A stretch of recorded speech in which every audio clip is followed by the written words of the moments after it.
Hello, welcome to my Java tutorial. आज का जो टॉपिक है वो है रिटर्न स्टेटमेंट। इन्हें हम ट्रांसफ़र स्टेटमेंट्स भी बोलते हैं because it transfer the controls outside the body of the method. Programming is very easy, only you need to understand the concept. तो ट्रांसफ़र स्टेटमेंट्स क्या होते हैं? Use to transfer the control from one place to another.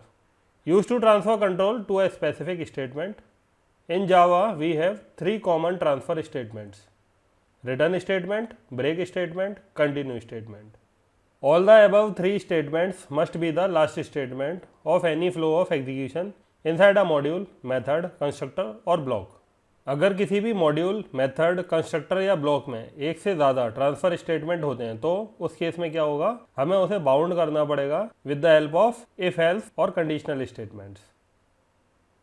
Example के लिए, अगर हम कोई भी बुक पढ़ते हैं और हम किसी भी कॉन्सेप्ट को समझने की कोशिश करते हैं तो जब भी हम बुक पढ़ रहे हैं और अपने नोट्स बना रहे हैं तो इस केस में हम क्या कर रहे हैं कि जब बुक पूरी पढ़ ली और नोट्स बन गए तो हमने उसे रिटर्न करा दिया। अगर हमें कहीं पर भी डिफ़िकल्टी आती है तो उस केस में हम क्या करते हैं, कॉन्सेप्ट को छोड़ देते हैं। तो यानी कि क्या कर दिया, हमने ब्रेक करा दिया, हमने उस टॉपिक को पढ़ा ही नहीं। अगर हमें कोई भी डिफ़िकल्टी आती है या फिर किसी भी तरह का इंटरप्शन हो जाता है तो उस केस में हम क्या करते हैं कि दोबारा से उस टॉपिक को पढ़ना शुरू कर देते हैं। तो ये क्या है, ये है कंटिन्यू। किसी भी चीज़ को बार बार एग्जीक्यूट कराना, इस केस में क्या आएगा, कंटिन्यू। अगर हमें एग्जीक्यूशन को ब्रेक करना है तो हम किसे यूज़ करेंगे, ब्रेक को। और जब भी हमें कोई भी वैल्यू रिटर्न करनी है तो उस केस में हम क्या करते हैं, रिटर्न को यूज़ करते हैं। तो यहाँ पर हम बात करेंगे रिटर्न स्टेटमेंट की। Return statement is used inside the body of a method to return the value. The last statement of a method is always return in a flow. ये चीज़ आपको याद रखनी है। कभी कभी ये क्वेश्चन पूछ लिया जाता है कि क्या किसी भी मेथड में एक से ज़्यादा रिटर्न स्टेटमेंट हो सकते हैं, तो आप बोलेंगे yes, it is possible. But जैसा कि मैंने आपको बताया कि ट्रांसफ़र स्टेटमेंट एक से ज़्यादा हो सकते हैं, बट हमें क्या करना पड़ेगा, हमें यूज़ करना पड़ेगा कंडीशनल स्टेटमेंट्स को या फिर इफ एल्स को, कि जहाँ पर कंडीशन के अकॉर्डिंग क्या होगा, आउटपुट मिलेगा। इसके लिए हम एक प्रोग्राम बनाते हैं। अब क्योंकि काफ़ी ज़्यादा हमने प्रोग्रामिंग कर ली है, अगर हम जावा प्रोग्राम के स्ट्रक्चर की बात करें तो अब हम यूज़ करेंगे एक आईडी जिसका नाम है इंटेलिजे आइडिया। इसका इंस्टॉलेशन प्रोसेस प्रीवियस ट्यूटोरियल में हमने डिस्कस कर ही लिया है। तो हमें क्या करना है, बस एसआरसी के अंदर एक क्लास क्रिएट करनी है और उस क्लास का नाम हमने दे दिया हेलो। इस तरह से क्लास क्रिएट हो जाएगी। और अगर हमें पब्लिक स्टैटिक वॉइड मेन बनाना है तो PSVM हम लिखेंगे। इससे क्या करेगा, डिटेक्ट कर लेगा और ये इस तरह से मेन मेथड बन गया। अब हमारे पास एक मेथड है जो रिटर्न कर रहा है इंटीजर वैल्यू और इसका नाम हमने दे दिया माय मेथड। अब मान लीजिए एक वेरिएबल है integer i is equal to 10। तो if i is less than 5 तो ये क्या करेगा, ये रिटर्न करेगा 5 और एल्स ये रिटर्न कर देगा 10। अब आपने देखा यहाँ पर हमने क्या करा है, हमने दो रिटर्न स्टेटमेंट यूज़ करे हैं। तो inside the body of method दो या फिर दो से ज़्यादा रिटर्न स्टेटमेंट अलाउड है डिपेंडिंग ऑन आवर कंडीशन और जिस टाइप का टास्क हमें दिया गया है। अब अगर हम इस मेथड को कॉल करेंगे तो न्यू और ये कंस्ट्रक्टर और इसके बाद हमने क्या करा, डॉट लगाया तो ये माई मेथड आ गया।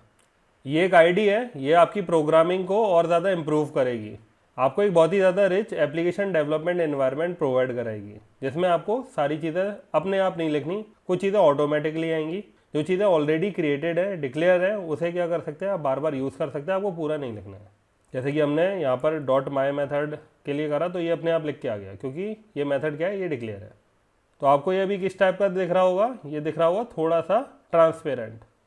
अब ये क्लियरली विजिबल नहीं है, लेकिन जैसे ही हम इसे सेलेक्ट कर लेंगे और एंटर करेंगे तो ये क्या अपने आप विजिबल हो गया। अब ट्रांसपेरेंसी बिल्कुल ही हट गई। अब ये क्या करेगा, ये कुछ ना कुछ वैल्यू रिटर्न करेगा। तो हमने एक वेरिएबल, लोकल वेरिएबल, उसमें इसकी वैल्यू को ले लिया और प्रिंट करा दिया उसकी वैल्यू। अब अगर हम इसे रन कराएंगे तो run,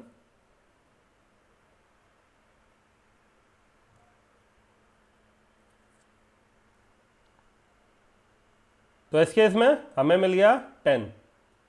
The last statement of a method with return type void is always return by default but never returns any value। जैसा कि हमने डिस्कस करा था कि जो void है ये भी क्या है, एक तरह का रिटर्न टाइप है। तो अगर कोई भी मेथड है जिसका रिटर्न टाइप क्या है, void, तो उसका जो लास्ट स्टेटमेंट होता है वो बाय डिफॉल्ट रिटर्न ही होता है, बट वो कोई भी वैल्यू रिटर्न नहीं करता। उसी तरह से the last statement of a constructor is also written by default but never return any value. ये चीज़ आपको याद रखनी है। इसे हम मिनिमाइज कर देते हैं और यहाँ पर आके अगर मान लीजिए इसका क्या होता void और ये होता माई मेथड, और ये क्या कर रहा था, यहाँ पर हमने केवल दे दिया system dot out dot println और इसमें क्या हेलो। अब यहाँ पर एरर इसलिए आ रही है क्योंकि ये क्या है, ये मेथड कॉल हो रहा है और क्योंकि मेथड कुछ भी रिटर्न नहीं कर रहा है तो उसे हम किसी भी एक ऐसे वेरिएबल में असाइन नहीं कर सकते। अब जो ये मेथड है इसका लास्ट स्टेटमेंट हमने क्या कर दिया, रिटर्न लिख दिया, लेकिन कुछ भी रिटर्न नहीं कर रहा है। या तो ये आप अपने आप लिख दीजिए, नहीं तो क्या होता है ये बाय डिफ़ॉल्ट अपने आप आता है। कंपाइलर जब भी प्रोग्राम को कंपाइल करता है तो वो क्या करता है, जो भी मेथड है उसका लास्ट स्टेटमेंट इस तरह का अपने आप बना देता है। तो अगर हम इसे रन कराएंगे तो ये प्रोग्राम रन होगा और इसका आउटपुट क्या आएगा, हेलो। ये देखिए हेलो। इसी तरह से अगर कंस्ट्रक्टर होता, कंस्ट्रक्टर का नाम और क्लास का नाम क्या होता है, सेम होता है।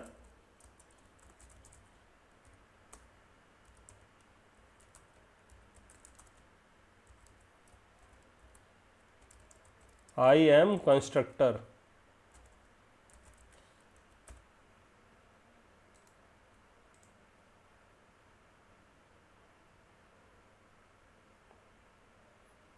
अब आप कहेंगे कि सर इसमें तो रिटर्न लगाया नहीं, तो लीजिए हम रिटर्न लगा देते हैं।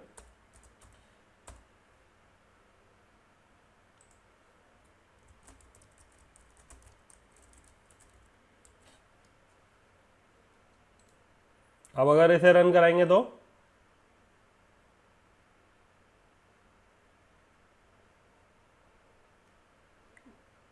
आ गया I am constructor with return statement.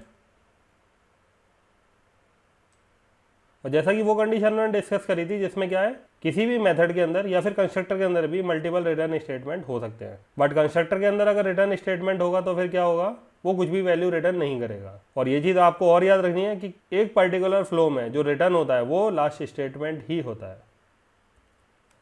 जैसे मान लीजिए इंटीजर वैल्यू और यहाँ पर हमने दिया हुआ 5, तो एक तरफ तो हम जो मेथड है इसमें लिख दे रहे हैं if I equal 5, sorry I नहीं है, ये है वैल्यू। तो क्या कर दे, वो रिटर्न कर दे क्या, नल। और एल्स क्या रिटर्न कर दे, वो प्रिंट करा दे।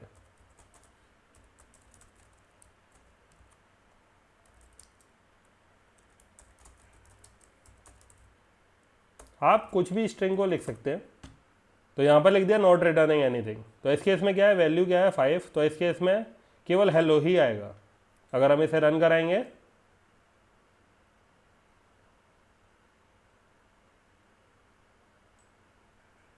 तो ये हेलो ही आ रहा है।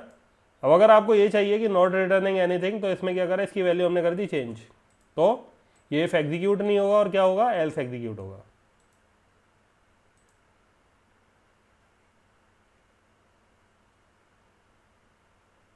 आ गया यहाँ पे हेलो, ये बाहर वाला स्टेटमेंट एग्जीक्यूट, जो इफ था इसने कुछ भी रिटर्न नहीं कराया, और क्या हुआ, एल्स, एल्स वाला स्टेटमेंट आपका एग्जीक्यूट हो गया। और ये जो आ रहा है ये तो आ रहा है कंस्ट्रक्टर।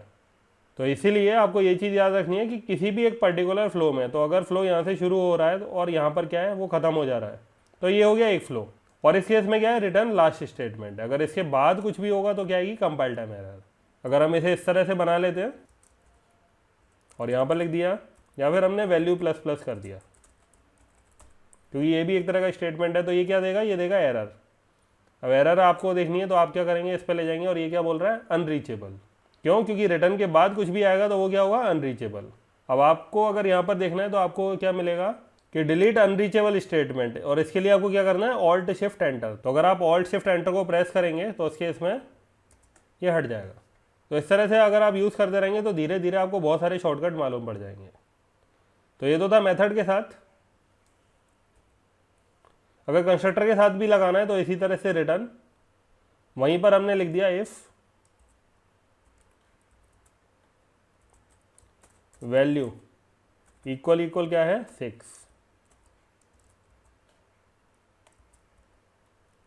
तो यहां पर लिख दिया हमने system dot out dot println hello how are you.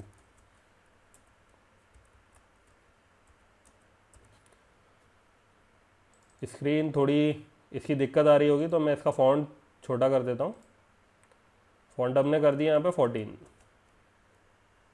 और लाइन स्पेसिंग भी हमने कर दी 1, अप्लाई एंड ओके। तो कोड कुछ इस तरह से आ जाएगा। अब इस केस में हमने मेथड तो खाली रखा हुआ है, मेथड को हटा ही दे रहे हैं और यहाँ से भी हमने क्या करा, मेथड को कॉल नहीं करा है, केवल कंस्ट्रक्टर को कॉल करा है क्योंकि हमें कंस्ट्रक्टर के बारे में समझना है। अब इफ वैल्यू इक्वल इक्वल 6 तो इस तरह से, और एल्स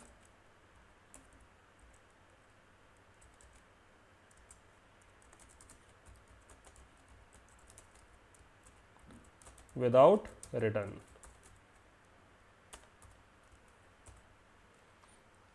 अगर इसे हम रन कराएंगे तो इस केस में क्या होगा, इफ एग्जीक्यूट होगा क्योंकि 6 है तो हेलो हाउ आर यू आएगा, और ये वाला स्टेटमेंट तो क्योंकि इफ एल से बाहर था इसलिए ये वाला तो एग्जीक्यूट हो गई। अगर यहाँ पे कुछ और होता, पहले की तरह 5 होता तो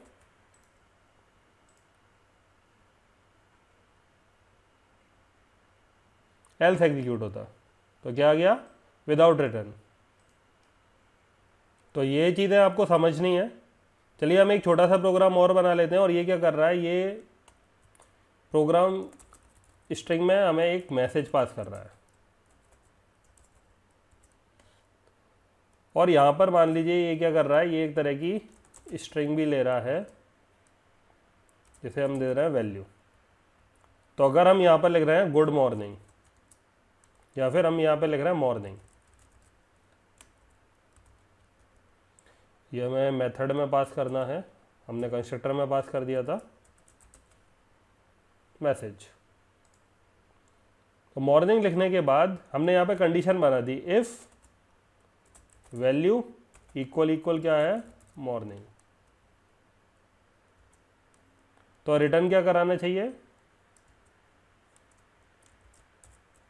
good morning. If value equal equal क्या है नून। जो मॉर्निंग होगा ये आपको किस में लिखना है, डबल कोट्स में। तो रिटर्न क्या करा देंगे, good noon. And if value equal equal क्या है इवनिंग, तो रिटर्न हम करा देंगे गुड इवनिंग। अब ये जो एरर आ रही है ये किस वजह से आ रही है, मिसिंग रिटर्न स्टेटमेंट। क्यों, क्योंकि ये सारी इफ वाली कंडीशन आ रही है, इसलिए यहाँ पर क्या है कि ये एरर दे रहा है। अगर कोई भी इफ की कंडीशन नहीं चली तो उस केस में यहाँ पर इसे रिटर्न मिलेगा ही नहीं। तो हमने क्या कर दिया एल्स, और एल्स लगाते ही वो एरर भी वहाँ से हटी और हमने क्या करा दिया रिटर्न नो मैसेज। अब ये एरर हट गई। तो ये चीज़ें आपको और याद रखनी है। अधिकतर बच्चे क्या करते हैं, वो इसी तरह से कोड लिख देते हैं, कोई भी वैल्यू रिटर्न कराएंगे और उन सबको इफ के अंदर लिख देंगे, तो इस केस में आएगी एरर। आपको हमेशा याद रखना है कि जो मेथड है वो हर केस में आपको एक वैल्यू रिटर्न करेगा ही, किस टाइप की, जिस टाइप का उसका रिटर्न टाइप है। तो यहाँ पर हमने ले लिया स्ट्रिंग, और स्ट्रिंग क्या मैसेज, और हमने करा दिया system dot out dot println क्या मैसेज। और जब हम इसे रन करेंगे तो ये रन होगा, और इस केस में क्या आएगा, क्योंकि हमने पास करा है मॉर्निंग तो गुड मॉर्निंग। अगर हम यहाँ पे पास कर देते क्या नून, तो क्या आता गुड नून।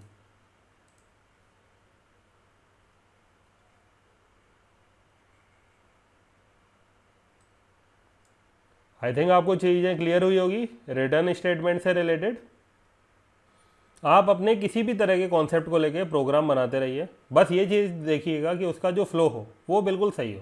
अगर फ्लो सही नहीं होगा तो उस केस में क्या है, एरर ही आएगी, और एरर आएगी तो उस केस में क्या है कि आपका जो मोटिवेशन है प्रोग्रामिंग सीखने का वो भी क्या होगा, डाउन होगा। तो आपको चीज़ें प्रैक्टिकली देखनी भी हैं, आपको प्रोग्राम भी समझने हैं, आपको प्रोग्राम का स्ट्रक्चर अपनी तरफ से भी क्रिएट करना है। अगर एरर आ रही है तो आप उसे खुद से भी रिजॉल्व करने की कोशिश करें, बस जो आपका फ्लो हो वो आपका सही होना चाहिए। और इसके अलावा आप जो भी मेरे ट्यूटोरियल हैं आप इसी को फॉलो करिए, आपकी प्रोग्रामिंग बहुत ज़्यादा अच्छी हो जाएगी। आपको किसी भी बुक को पढ़ने की ज़्यादा ज़रूरत नहीं पड़ेगी।